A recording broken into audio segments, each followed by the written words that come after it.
মানে মন্ত্রী ইপিআই এ তো 9টা টিকা আছে, 9টা টিকা। আমেরগুলো এসছে, কিন্তু আমরা যেটা জানলাম যে ইপিআই এ যে বাফার স্টক যেটা বলে 3 মাসের বা 4 মাসের একটা থাকে, আমি জানি কি সেটা প্রশ্ন, নেই। আমাদের 6 মাসের স্টক আছে।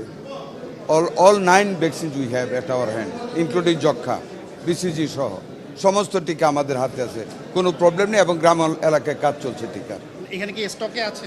আমাদের স্টকে আছে জি। এবং অন দ্য লাইন আছে পর্যাপ্ত পরিমাণ।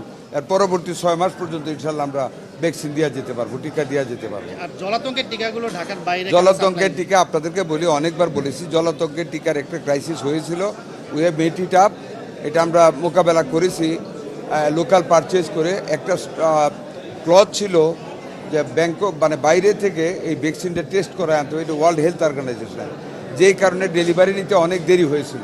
আমরা ওই ক্লথটা উইথড্র করেছি, আমরা লোকালি পারচেজ স্টার্ট করেছি ইনসেপ্টা থেকে, one the major producer of anti rabies vaccine আর পপুলার।